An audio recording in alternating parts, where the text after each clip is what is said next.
ED पर हमला हुआ कि नहीं, और सोना खाली की सच्चाई सामने आई कि नहीं आई, महिलाएं कितनी तंग होती थी, उनके साथ अमानवीय व्यवहार होता था, और ऐसे एनआईए का हमला हो रहा है क्योंकि आतंकवाद से जुड़े लोग पकड़ती है तो उन पर हमला होता है।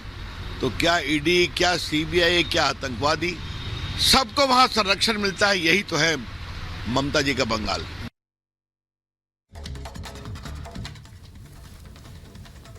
तो ये तस्वीरें हम आपको दिखा रहे हैं, बड़ी खबर आपको बता रहे हैं पूर्वी मेदिनीपुर से, जहां पर एनआईए की टीम पर अटैक किया जाता है और जिससे गाड़ी की जो विंड स्क्रीन है वो क्षतिग्रस्त हो जाती है और उसमें सवार एक अधिकारी घायल हो जाते हैं।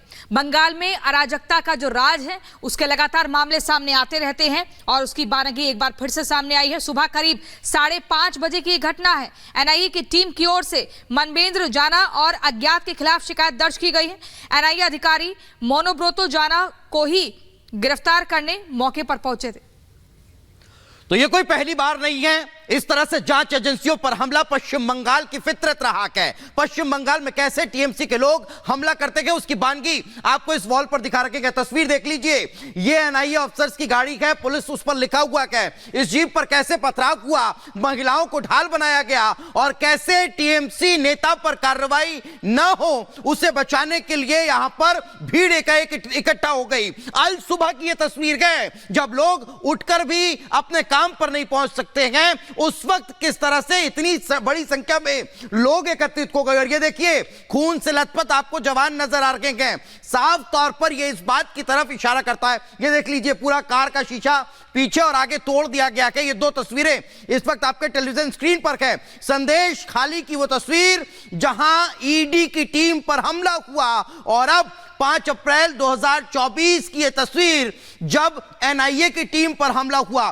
बड़ी संख्या में यहां पर भीड़ इकट्ठा हुई। एनआईए की टीम को कार्रवाई करने से रोका गया। 2022 का ब्लास्ट का वो मामला जिसमें टीएमसी नेता का इन्वॉल्वमेंट और उसी जांच को करने के लिए एनआईए की टीम पहुंची थी और उस एनआईए की टीम पर यहां पथराव हुआ, उपद्रव देखने को मिला। गनीमत यह रही कि अभी तक जो जानकारी मिल रही है वो ये बताई जा रही है कि कोई घायल नहीं है, कोई जख्मी नहीं है, लेकिन टीम पर, जांच एजेंसी पर यह हमला इस बात की तरफ इशारा करता है कि कैसे अभी भी आरोपियों को बचाने के लिए टीएमसी के नेता, टीएमसी के कार्यकर्ता आगे आते हैं।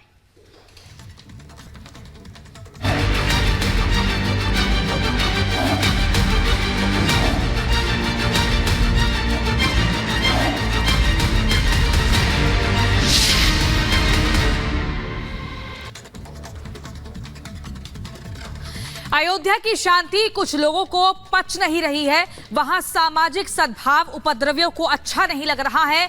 वहां पीएम मोदी और सीएम योगी की तारीफ कुछ लोगों को अशांत कर रही है। हम ऐसा क्यों कह रहे हैं अपनी रिपोर्ट के जरिए आपको दिखाएंगे। बाबरी मस्जिद के पैरोकार रहे इकबाल अंसारी की तकलीफ को सुनवाते हैं। आपको पता लग जाएगा कि आखिर हुआ क्या है। देखिए रिपोर्ट।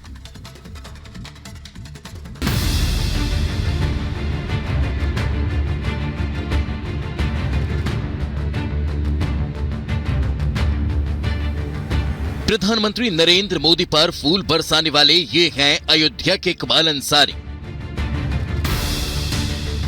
यूपी के सीएम योगी आदित्यनाथ की तारीफ करने वाले ये शख्सियत है बाबरी मस्जिद के पैरोकार रखे इकबाल अंसारी। अयोध्या में सामाजिक सद्भाव और कौमी एकता के प्रतीक पुरुष इकबाल अंसारी। माननीय योगी जी 28 बार हो चुका है अयोध्या आए हैं।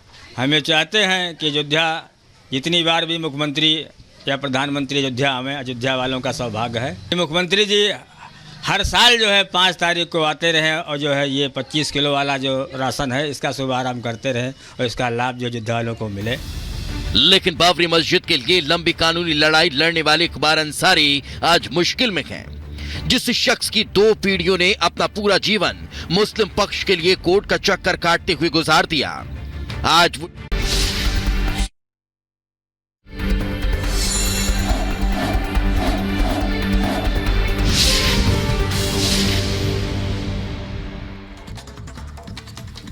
और इस वक्त तस्वीरें आपके टेलीविजन स्क्रीन पर हैं। प्रधानमंत्री नरेंद्र मोदी सहारनपुर चुनावी रैली को संबोधित करने के लिए पहुंचे हुए हैं। साथ में मंच पर उत्तर प्रदेश के मुख्यमंत्री योगी आदित्यनाथ आपको नजर आ रहे हैं।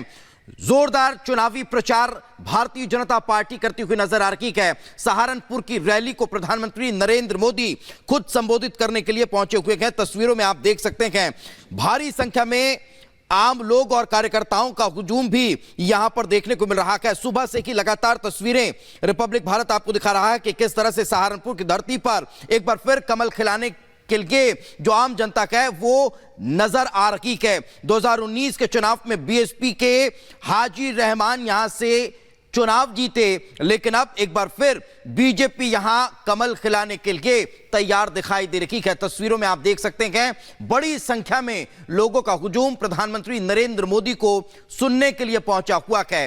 मंच पर प्रधानमंत्री नरेंद्र मोदी पहुंच चुके हैं। साथ ही साथ आपको बता दें उत्तर प्रदेश के मुख्यमंत्री योगी आदित्यनाथ भी नजर आ रहे हैं।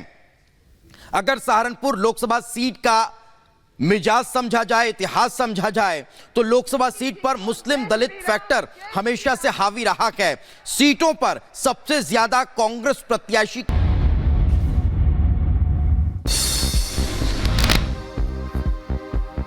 प्रधानमंत्री नरेंद्र मोदी ने भी बीजेपी के स्थापना दिवस की बधाई दी और लिखा, सभी पार्टी कार्यकर्ताओं को बधाई, सभी महापुरुषों को बलिदान नमन। बीजेपी देश की पसंदीदा पार्टी है। बीजेपी के राष्ट्रीय अध्यक्ष जेपी नड्डा ने बीजेपी मुख्यालय में झंडा फहराया। बीजेपी स्थापना दिवस के मौके पर कार्यकर्ताओं को बधाई दी। बीजेपी के स्थापना दिवस पर बोले जेपी नड्डा, कहा बीजेपी आज दुनिया की सबसे बड़ी पार्टी। बीजेपी सबका साथ सबका विकास प्रयास को लेकर आगे चलती है। प्रधानमंत्री मोदी जी के नेतृत्व में भारतीय जनता पार्टी दुनिया की सबसे बड़ी पार्टी बनी है। भारतीय जनता पार्टी अकेली एक ऐसी पार्टी है राष्ट्रवाद के साथ सबका विकास, सबका विश्वास, सबका प्रयास, इस मंत्र को लेकर के चले। बीजेपी के स्थापना दिवस पर बोले शिवराज सिंह चौहान, कहा पीएम मोदी के नेतृत्व में विकास का सूर्य देश में फैल रहा है प्रकाश। विकसित भारत के संकल्प के साथ बीजेपी बढ़ रही है आगे। मोदी जी के नेतृत्व में विकास का सूर्य पूरे देश में प्रकाश फैला रहा है और अब विकसित भारत के संकल्प के साथ भारतीय जनता पार्टी लगातार आगे बढ़ रही है। तेलंगाना के हैदराबाद में बीजेपी अध्यक्ष जी किशन रेड्डी ने पार्टी कार्यालय पर फहराया झंडा। कार्यक्रम में कई बीजेपी नेता शामिल हुए।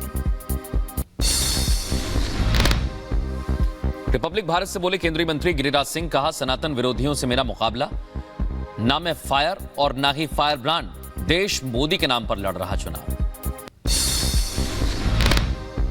गिरिराज सिंह का परिवारवादियों पर हमला, कहा लालू जो चाहेंगे वही पप्पू के साथ होगा। विपक्ष अपने बच्चों को सेट करने में लगा। आम आदमी पार्टी मंत्री आतिशी पर ईडी पर उन्होंने हमला किया। 16 दिन में ईडी ने कितनी रेड डाली, ईडी को कितना मनी ट्रेल मिला है, इसका जवाब दें।